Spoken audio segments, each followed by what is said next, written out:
Y si todo lo que querés saber sobre la disciplina fuera, precisamente, lo que te ha impedido tenerla, y si el problema nunca fue tu fuerza de voluntad, sino que nadie te explicó cómo funciona realmente el cerebro, que tienes que convencer, y si la disciplina no se conquista, sino que se cultiva, del mismo modo en que un jardín no se fuerza a florecer, sino que se prepara la tierra para que florezca solo. Hay algo que ocurre cada mañana en millones de hogares. El despertador suena, la persona lo apaga. Se dice a sí misma que hoy sí, que hoy se levantará temprano, que hoy hará ejercicio, que hoy comerá bien, que hoy meditará 5 minutos aunque sea. Y entonces, sin saber exactamente, como ya son las 9 de la mañana, ya se ha tomado el segundo café, ya se ha mirado el teléfono 47 veces. Y esa persona que iba a cambiar su vida esta mañana se sienta en el borde de la cama sintiéndose un fracaso. No porque sea débil, no porque no quiera, sino porque nadie le enseñó que su cerebro tiene una arquitectura específica, una biología concreta, y que intentar imponerle disciplina sin conocer esa arquitectura es como intentar abrir una cerradura con la llave equivocada. La puerta no se abre y uno termina creyendo que el problema es la puerta. Esa persona eres tú. Somos todos en algún momento, y lo que vas a descubrir en los próximos minutos puede cambiarlo todo. Si llevas tiempo en este canal, sabes que aquí no se habla de motivación pasajera ni de frases bonitas que se olvidan en 24 horas. Aquí se habla de neurociencia real, de epigenética aplicada, de los mecanismos concretos con los que tu cuerpo y tu mente se esculpen mutuamente cada día. Y si acabas de llegar, este es exactamente el tipo de conversación que tu cerebro lleva años necesitando. Suscríbete ahora mismo porque lo que estamos construyendo aquí, vídeo a vídeo, es literalmente un manual de instrucciones para el órgano más sofisticado que existe en el universo conocido. Tu cerebro ya está cambiando mientras escuchas esto, es neuroplasticidad en tiempo real. No la desperdicies. Ahora bien, antes de entrar en la ciencia, hay que nombrar el mito más peligroso que circula en nuestra cultura sobre la disciplina. El mito de que las personas disciplinadas son así porque tienen algo que tú no tienes, una especie de carácter de acero, una voluntad de hierro, una determinación genética que las hace diferentes. Este mito no solo es falso, es activamente dañino.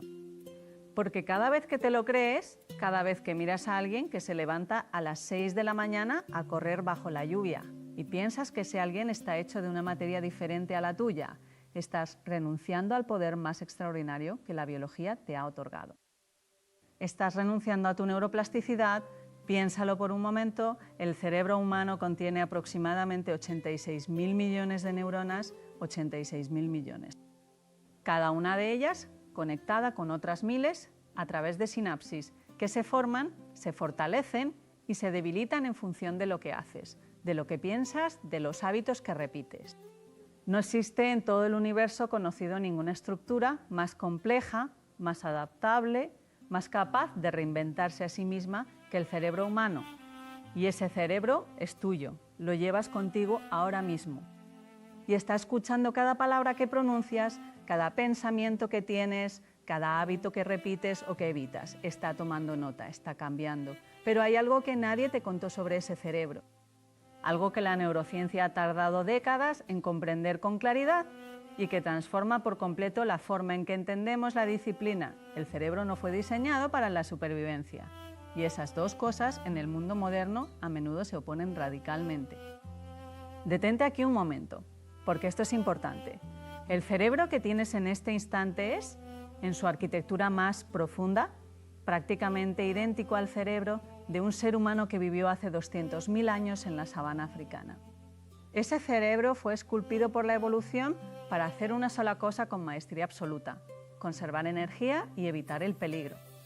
Cada vez que tu cerebro tiene que elegir entre el esfuerzo y el descanso, entre lo conocido y lo nuevo, entre el placer inmediato y la recompensa futura, tiene un sesgo profundamente grabado en su biología. Siempre tenderá hacia lo que gaste menos energía, lo que sea más familiar y lo que recompense más rápido. No porque seas vago, no porque no tengas carácter, sino porque eso es, literalmente, lo que garantizó la supervivencia de tus ancestros durante 200.000 años. El problema es que ese cerebro tan bien adaptado para la sabana está ahora viviendo en un mundo de notificaciones, de pantallas, de azúcar procesado, de comodidad instantánea y de información infinita. Y cada uno de esos estímulos modernos aprieta exactamente los mismos botones que apretaba el cerebro primitivo cuando encontraba fruta madura o evitaba un depredador. Tu dopamina, ese neurotransmisor que todos conocen como el mensajero del placer, no distingue entre el placer de descubrir algo profundamente significativo y el placer de ver el siguiente vídeo en el feed. Ambos aprietan el mismo botón. Y el siguiente vídeo, por supuesto, siempre está a un deslizamiento de distancia. La meditación, en cambio, requiere que te sientes en silencio y no hagas nada durante 20 minutos. ¿Adivinas a cuál de los dos tenderá el cerebro cuando estés cansado a las 8 de la noche? Y aquí es donde empieza el verdadero problema. No el problema de la disciplina en sí, sino el problema de lo que ocurre en tu biología cuando ese cerebro primitivo gana la batalla día tras día, año tras año, década tras década. La inflamación. Esa palabra que parece tan clínica, tan distante, tan ajena al drama cotidiano de tu vida, pero que es en realidad el hilo invisible que conecta tus hábitos de hoy con tu cerebro de dentro de 20 años. Cuando vives en modo reactivo, cuando tu cuerpo está constantemente expuesto al estrés crónico, a la mala alimentación, al sedentarismo, a los ciclos de sueño destruidos por las pantallas, tu sistema inmune entra en un estado de alerta permanente. No la alerta aguda y funcional que se activa cuando te cortas un dedo, sino una alerta sorda, silenciosa, que libera día tras día pequeñas cantidades de moléculas inflamatorias que circulan por tu torrente sanguíneo y, lo más importante, que cruzan la barrera hematoencefálica y llegan a tu cerebro. Las investigaciones de los últimos 20 años en neurociencia han establecido con una claridad devastadora que la inflamación crónica de bajo grado es uno de los principales motores del deterioro cognitivo. No la vejez, no los genes, la inflamación, que tiene origen en los hábitos, que tiene origen en las decisiones que se toman cada día, que tiene origen en ese momento en que el cerebro primitivo ganó otra vez la batalla y eligió el sofá, el azúcar, el estrés no gestionado, el sueño interrumpido. Las células microgliales, que son los guardianes inmunológicos del cerebro, cuando se exponen a ese estado inflamatorio crónico, empiezan a comportarse de forma aberrante. En lugar de proteger las neuronas, empiezan a atacarlas, empiezan a degradar las sinapsis. Empiezan a limpiar conexiones que deberían estar activas y el resultado, al principio, es casi imperceptible. Un poco más de dificultad para recordar nombres, un poco más de niebla mental por las mañanas, una sensación difusa de que las cosas que antes eran fáciles ahora requieren más esfuerzo. Pequeñas cosas, cosas que se atribuyen al estrés, al cansancio, a la edad, cosas que se normalizan, cosas que no se atienden hasta que un día no son pequeñas cosas, hasta que un día alguien que te quiere profundamente empieza a mirar con una mezcla de dolor y miedo que intenta disimular, hasta que un día te das cuenta de que estás perdiendo algo que no puedes recuperar por la misma vía por la que lo perdiste, porque hay un umbral, hay un punto en el que el daño neuronal acumulado supera la capacidad de reparación del cerebro. No porque el cerebro haya dejado de ser plástico, sino porque los recursos que necesita para repararse han sido consumidos por años de inflamación, de estrés oxidativo, de privación de sueño, de sedentarismo. Y aquí hay que decir algo que duele, pero que es necesario decir. El deterioro cognitivo no solo apaga tu vida, apaga la vida de las personas que te rodean.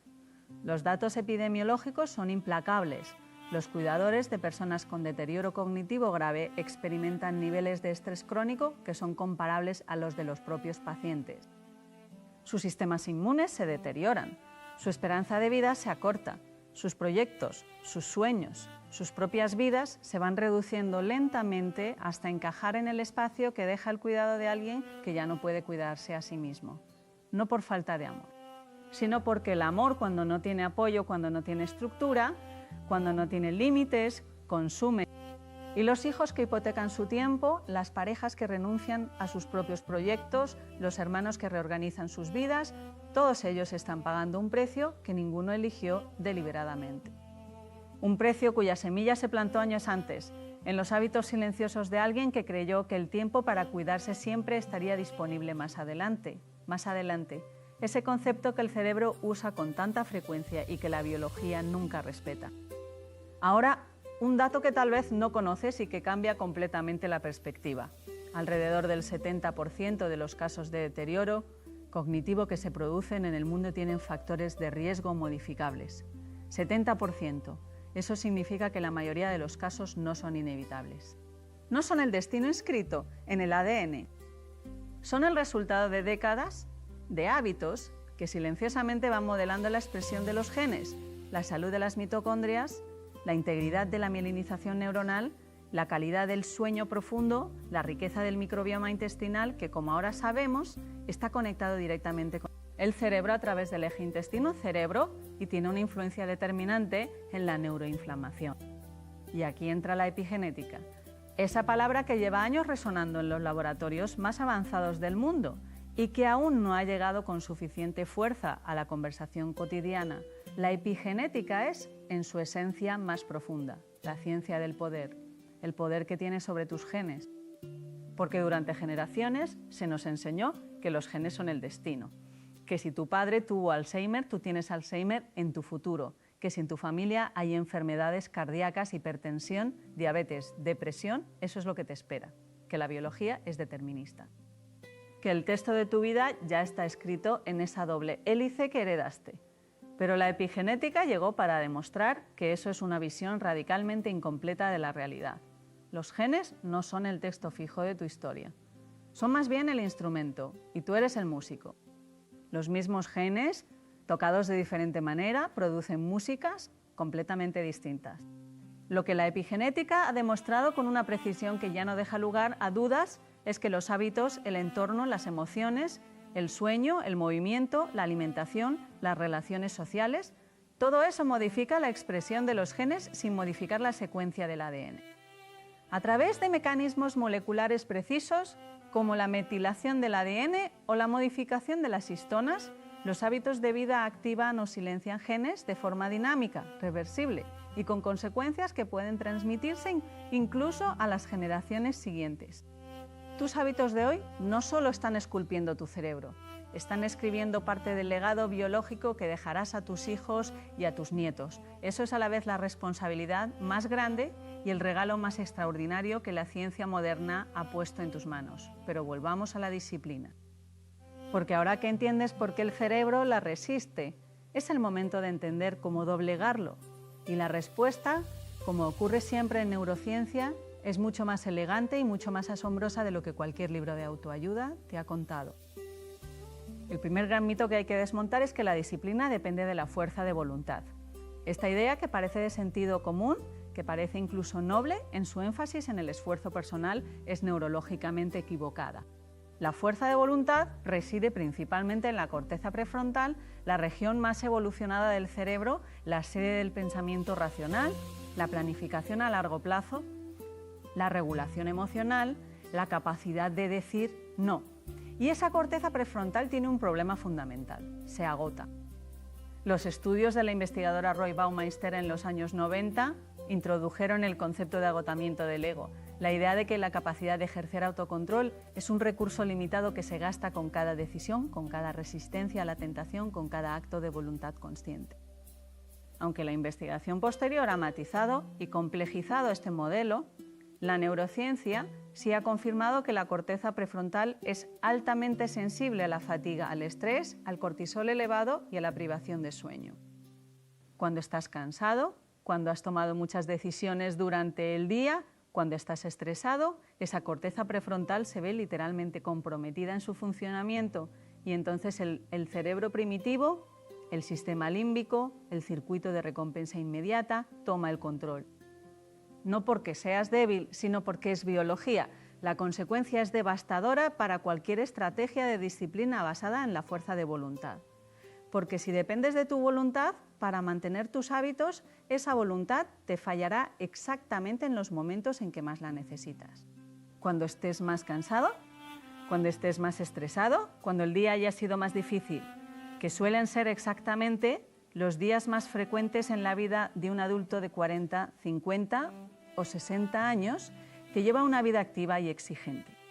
Entonces, ¿qué hacen realmente las personas que parecen disciplinadas? ¿Cuál es su secreto biológico? La respuesta, que lleva décadas siendo estudiada en laboratorios de neurociencia del comportamiento, es que las personas genuinamente disciplinadas no dependen de su fuerza de voluntad, dependen de sus hábitos automatizados. Han logrado transferir el control de sus comportamientos saludables desde la corteza prefrontal, que se agota, hasta los ganglios basales, que no se agotan. Esa región profunda del cerebro que almacena los patrones automáticos, los rituales, las rutinas, el lugar donde vive el piloto automático. Solo que ellos han programado ese piloto automático con intención. Y aquí está la clave que lo cambia todo. Los hábitos automáticos no consumen fuerza de voluntad. Una vez que están suficientemente consolidados en los ganglios basales, se ejecutan sin necesidad de deliberación consciente, sin esfuerzo, sin coste energético significativo para la corteza prefrontal. La persona que lleva 3 años levantándose a las 6 de la mañana a hacer ejercicio no usa fuerza de voluntad para levantarse. El hábito se ejecuta casi automáticamente porque el cerebro lo ha consolidado como un patrón neuronal eficiente. El esfuerzo fue al principio, en la fase de construcción. En las primeras semanas, cuando el hábito todavía vivía en la corteza prefrontal y todavía costaba energía. Pero una vez que cruzó el umbral de la automatización, ya no cuesta, ya no requiere voluntad, ya es simplemente lo que hace. Eso es lo que tienes que construir, no fuerza de voluntad. Arquitectura neuronal. Y para construir esa arquitectura, la neurociencia te ofrece herramientas concretas, elegantes y profundamente basadas en la biología del cambio. La primera herramienta es lo que el neurocientífico Andrew Huberman ha llamado el protocolo de la fricción mínima. El cerebro aprende a través de la repetición, pero solo repite aquello que no le cuesta demasiado al principio. La trampa clásica en que cae cualquier persona que intenta cambiar sus hábitos es empezar demasiado grande. El lunes decido correr 45 minutos al día, meditar 20 minutos, leer 1 hora, escribir en un diario y comer perfectamente. El martes, cuando la realidad del día se impone, el plan se desmorona. Y entonces viene la culpa, que eleva el cortisol, que deteriora la corteza prefrontal, que hace más difícil el siguiente intento. Un ciclo que se perpetúa a sí mismo. La neurociencia del hábito, en cambio, sugiere empezar tan pequeño que resulte casi ridículo.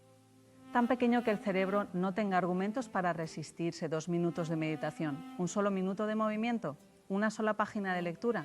No porque eso sea suficiente para transformar tu salud, sino porque lo que estás construyendo en esas primeras semanas no es el hábito en sí. Estás construyendo la identidad neuronal del hábito. Estás grabando en tu cerebro el patrón de que eres alguien que medita, que se mueve, que lee.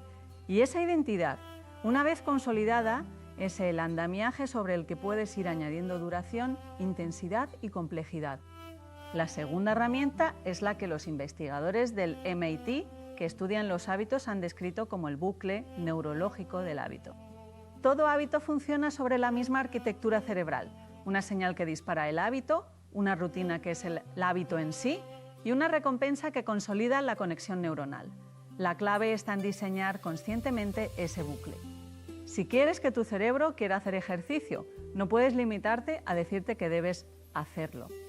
Tienes que construir una señal clara y consistente, una rutina que sea suficientemente placentera en sí misma y una recompensa que llegue lo suficientemente pronto como para que el sistema dopaminérgico la asocie con el comportamiento. Y aquí hay un hallazgo de la neurociencia que resulta absolutamente fascinante. La dopamina, ese neurotransmisor que todos asociamos con el placer, no se libera principalmente cuando obtienes la recompensa. Se libera principalmente cuando anticipas la recompensa, cuando esperas recibirla.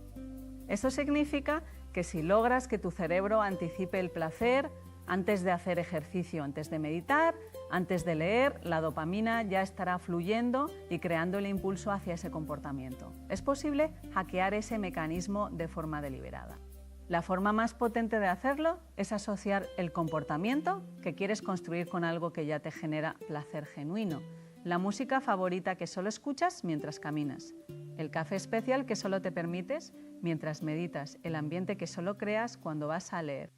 El cerebro aprende rápidamente a desear el hábito saludable porque lo asocia con el placer del estímulo que lo acompaña. Pero hay algo todavía más profundo. Hay algo que la investigación sobre la neuroplasticidad ha descubierto en los últimos años y que transforma por completo la relación entre emoción y hábito.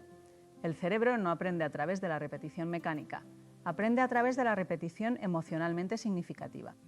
Las conexiones sinápticas que más se fortalecen, las que más probabilidades tienen de convertirse en hábitos duraderos, son aquellas que están bañadas en emoción positiva. Cuando haces algo que te genera una sensación genuina de satisfacción, de orgullo, de alegría, de significado, tu cerebro libera una combinación de neurotransmisores y neuromoduladores, dopamina, serotonina, endorfinas, oxitocina, que literalmente refuerzan la sinapsis que acaba de activarse. ¿Es el mecanismo de la memoria emocional el mismo que hace que recuerdes perfectamente dónde estabas cuando recibiste una noticia extraordinaria? Pero no recuerdes lo que comiste hace 3 jueves. La emoción es el pegamento de la memoria neuronal y la es el sustrato de los hábitos. Eso significa que la forma más neurológicamente eficiente de construir disciplina no es obligarte a hacer cosas que odias con cara de sufrimiento, es encontrar la manera de hacer que esas cosas te hagan sentir algo real, algo auténtico, algo que tu sistema nervioso reconozca como valioso. ¿Y cómo se hace eso? Aquí la neurociencia y la filosofía se dan la mano de una forma que resulta hermosa. Hay una práctica que los investigadores de la Universidad de Stanford han estudiado con rigor y que podría llamarse recalibración de significado.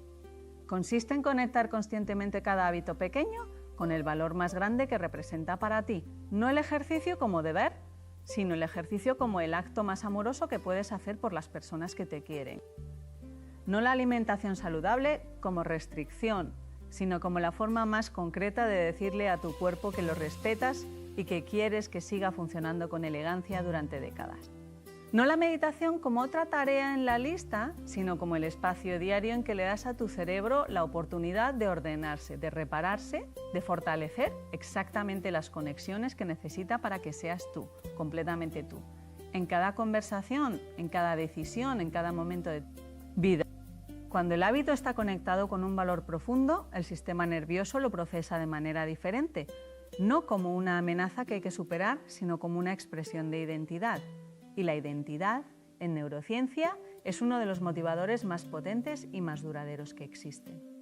Las investigaciones sobre cambio de comportamiento muestran consistentemente que las personas que logran mantener nuevos hábitos a largo plazo no son las que más voluntad tienen. Son las que han integrado ese hábito en su narrativa de quiénes son, no alguien que intenta hacer ejercicio. Alguien que es una persona activa, no alguien que intenta meditar, alguien que cuida su mente, no alguien que intenta comer bien, alguien que respeta su biología. Esa distinción, que parece sutil, tiene consecuencias neurológicas profundas. Porque cuando el comportamiento es coherente con la identidad, el cerebro lo refuerza. Cuando es contradictorio con la identidad, el cerebro lo resiste. Y tú tienes el poder de reescribir esa identidad, no de forma abstracta, de forma molecular, a través de la repetición de pequeñas acciones que van acumulando evidencia de quién eres. Ahora bien, hay otro mito que necesita ser desmontado con urgencia. El mito de que la disciplina requiere un estado emocional positivo, que hay que tener motivación para actuar, que hay que esperar a sentirse bien para empezar. Este mito es, en términos neurológicos, exactamente al revés. La investigación en neurociencia del comportamiento ha establecido algo que resulta liberador cuando se entiende bien. La acción precede a la motivación, no al revés. El cerebro no produce motivación para que actúes, produce motivación como respuesta a la acción. Cuando empiezas a moverte, aunque no tengas ganas, el movimiento mismo activa el sistema dopaminérgico, eleva el estado de ánimo, aumenta la energía disponible y entonces aparece esa sensación de querer continuar. Pero si esperas a tener esa sensación para empezar, puedes esperar toda la vida. Porque el cerebro en reposo, especialmente un cerebro estresado y fatigado, siempre preferirá seguir en reposo. La ley de la inercia neurológica es tan real como la ley física que lleva el mismo nombre. Esto conecta directamente con lo que en epigenética se conoce como la plasticidad dependiente de la actividad. Cuando te mueves, cuando piensas activamente, cuando te enfrentas a desafíos cognitivos, cuando aprendes algo nuevo, cuando te relacionas socialmente con profundidad, estás activando vías de señalización celular que llegan hasta el núcleo de tus neuronas y modifican la expresión génica. Se activan genes que producen factores neurotróficos como el BDNF, el factor neurotrófico derivado del cerebro, que ha sido llamado por algunos investigadores el fertilizante del cerebro. El BDNF promueve la supervivencia de las neuronas existentes, estimula la formación de nuevas conexiones sinápticas y en regiones como el hipocampo, que es fundamental para la memoria y el aprendizaje. Incluso promueve la neurogénesis, la formación de nuevas neuronas. Sí, tu cerebro puede generar nuevas neuronas a cualquier edad y los principales estimuladores de ese proceso son precisamente los hábitos que la disciplina construye. El ejercicio aeróbico moderado, que es el estimulador más potente de BDNF conocido. El aprendizaje de habilidades nuevas que fuerza al cerebro a formar nuevas conexiones. El sueño de calidad, durante el cual el sistema linfático limpia literalmente el cerebro de los desechos metabólicos acumulados, incluyendo las proteínas beta-amiloide que se acumulan en el Alzheimer. La meditación, que ha demostrado en estudios de neuroimagen aumentar el volumen de la materia gris en la corteza prefrontal y reducir la actividad de la amígdala, el centro del miedo y la reactividad emocional. La alimentación antiinflamatoria, que reduce los marcadores de inflamación sistémica y protege la barrera hematoencefálica. Las relaciones sociales de calidad, que activan circuitos de recompensa y de regulación emocional, que ningún otro estímulo puede replicar con la misma profundidad. Estos no son consejos de bienestar genérico, son intervenciones epigenéticas concretas. Cada vez que haces ejercicio, estás activando genes que producen BODEU-LF y apagando genes que producen moléculas inflamatorias. Cada vez que duermes bien, estás permitiendo que el sistema linfático limpie el cerebro y que las células consoliden la memoria del día en patrones neuronales estables. Cada vez que meditas, estás reduciendo los niveles de cortisol, que en exceso crónico son tóxicos para las neuronas del hipocampo. Cada vez que aprendes algo nuevo, estás forzando al cerebro a crear nuevas sinapsis que lo hacen más resiliente frente al deterioro. Cada vez que te conectas con las personas que amas, estás activando la oxitocina, que tiene efectos antiinflamatorios y neuroprotectores que la ciencia apenas empieza a comprender en toda su profundidad. Y ahora regresa a la pregunta que abrió este espacio. ¿Y si la disciplina no se conquista, sino que se cultiva? Porque eso es exactamente lo que la neurociencia nos está diciendo. La disciplina no es una guerra que libras contra tu cerebro primitivo, es una negociación inteligente con él. Es aprender a diseñar tu entorno, tus rutinas, tus recompensas, tus identidades narrativas, de manera que el cerebro primitivo, el que siempre busca el menor esfuerzo y la mayor recompensa, empiece a percibir los hábitos saludables como el camino de menor resistencia. No porque te hayas vuelto más fuerte, sino porque has hecho que el camino correcto sea también el camino fácil. Esto se logra con lo que los diseñadores de comportamiento llaman arquitectura de elección. Organizar el entorno físico de forma que los hábitos saludables requieran menos fricción que los hábitos dañinos. Si las zapatillas de deporte están junto a la cama, el cerebro tiene menos argumentos para no usarlas por la mañana. Si la fruta está en el primer plano de la nevera y el chocolate está en el fondo, detrás de tres cosas. La elección saludable es la de menor esfuerzo. Si el teléfono no está en el dormitorio, el cerebro no tiene que luchar contra la tentación de mirarlo antes de dormir. Pequeños cambios en el entorno que reducen la fricción hacia los hábitos que quieres construir y aumentan la fricción hacia los que quieres eliminar. El cerebro siempre sigue el camino de menor resistencia. La sabiduría está en diseñar ese camino. Hay algo más que la neurociencia ha descubierto sobre la disciplina y que resulta especialmente relevante para quienes están en la segunda mitad de su vida. El cerebro maduro, el cerebro de 40, 50, 60 años, no es un cerebro en declive, es un cerebro diferente. Un cerebro que ha desarrollado capacidades que el cerebro joven no tiene. La capacidad de integrar información compleja de fuentes diversas, de reconocer patrones a largo plazo, de gestionar la ambigüedad con más serenidad, de tomar decisiones que balancean con mayor sofisticación el corto y el largo plazo. Estas capacidades, que los neurocientíficos han empezado a estudiar bajo el concepto de sabiduría neural, son el resultado de décadas de experiencia grabada en las sinapsis. Son el fruto maduro de una vida vivida con intensidad. Y ese cerebro maduro tiene además algo que el cerebro joven generalmente no tiene: claridad de motivos. A los 20 años, muchas personas construyen hábitos por razones externas, para verse bien, para impresionar, para competir. A los 50, quienes han reflexionado sobre su vida construyen hábitos por razones internas. Para sentirse bien, para estar presentes, para seguir siendo quienes son, para amar bien, para no ser una carga, para seguir aprendiendo, para seguir maravillándose. Y la investigación en neurociencia de la motivación es inequívoca en este punto. Los motivadores intrínsecos, aquellos que emanan de valores propios, de significado personal, de amor, son infinitamente más duraderos y más potentes que los motivadores extrínsecos, aquellos que vienen de la comparación, la aprobación externa o la apariencia. Así que la pregunta no es si tienes la disciplina suficiente, la pregunta es si tienes suficiente claridad sobre por qué quieres construirla. Y la respuesta a esa pregunta, cuando se hace con honestidad, cuando se permite que llegue desde el lugar más profundo de lo que uno valora y de lo que uno quiere dejar en el mundo, tiene el poder de movilizar la biología más profunda del ser humano. Porque al final, la disciplina no es una virtud abstracta, es amor hecho hábito, es la forma más concreta de decirle a tu cuerpo que merece ser cuidado, de decirle a tu cerebro que merece ser nutrido, de decirle a las personas que amas, que planeas seguir siendo quien eres, plenamente quien eres, durante el mayor tiempo posible, con lucidez, con memoria, con capacidad de emocionarte, de aprender, de reírte, de estar presente, sin que nadie tenga que renunciar a su propia vida para cuidar de la tuya. Eso no se logra con un golpe de voluntad un lunes de enero.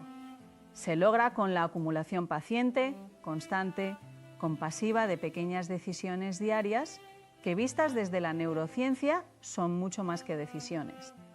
Son instrucciones que le das a tu ADN, son mensajes que le envías a tus genes, son el texto que estás escribiendo en la biología de quién serás dentro de 10, 20, 30 años. Y cada día que pasa sin tomar esa decisión es un día en que el cerebro primitivo escribe ese texto por ti. Con su propia agenda, con su propio vocabulario, con su preferencia por el descanso sobre el movimiento, por el azúcar sobre el nutriente, por la pantalla sobre el sueño, por la distracción sobre la presencia. La buena noticia, la noticia que la epigenética grita desde los laboratorios más avanzados del mundo, es que el cuerpo no cierra nunca del todo su libro. Que mientras haya vida hay plasticidad, que el cerebro de 70 años que empieza a moverse, a dormir bien, a alimentarse con intención, a aprender cosas nuevas, a meditar, a conectarse socialmente, ese cerebro responde.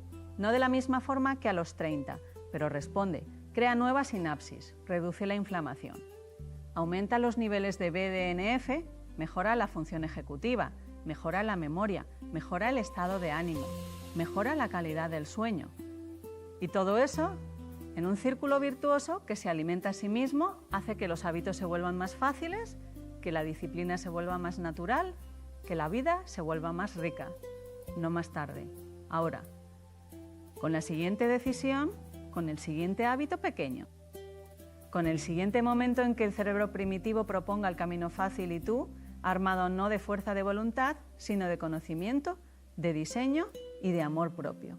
Elijas el camino que te lleva hacia quien quieres ser. Y así regresamos al principio, a ese momento de la mañana, al despertador que suena, a la persona que se dice a sí misma que hoy sí, solo que ahora esa persona sabe algo diferente. Sabe que no se trata de sufrir más o de esforzarse más con los ojos cerrados. Sabe que su cerebro tiene una arquitectura específica, una biología concreta, y que trabajar con esa biología en lugar de contra ella es la diferencia entre el cambio que dura y el cambio que se desvanece en el primer martes difícil.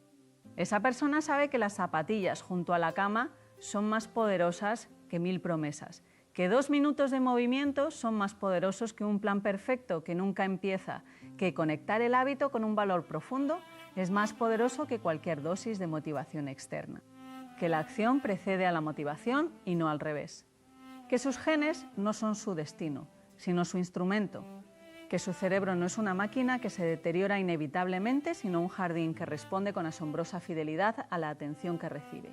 Esa persona se levanta, no porque tenga más fuerza de voluntad que ayer, sino porque hoy entiende que levantarse no es una batalla, es una elección de arquitectura, es una instrucción epigenética, es un acto de amor. Y el cerebro, ese cerebro que parecía el enemigo de la disciplina, ese cerebro que lleva 200.000 años perfeccionando el arte de conservar energía, Empieza a aprender, empieza a asociar el movimiento con la dopamina, empieza a esperar el hábito, empieza a desear la rutina. Empieza a construir, neurona a neurona, sinapsis a sinapsis, el arquitecto de un destino biológico que nadie más puede escribir, solo tú, con cada pequeña decisión, con cada día que empieza con intención. Eso es engañar al cerebro para que le guste la disciplina, no con trucos baratos, sino con la verdad más profunda de la neurociencia, con el conocimiento de que eres, siempre has sido y siempre serás el arquitecto de tu biología. La pregunta con la que abrimos este espacio sigue resonando. ¿Y si todo lo que creías saber sobre la disciplina era lo que te impedía tenerla? Ahora tienes la respuesta, ahora tienes las herramientas, ahora sabes que la puerta no estaba cerrada, solo necesitabas la llave correcta y la llave siempre estuvo en tus manos.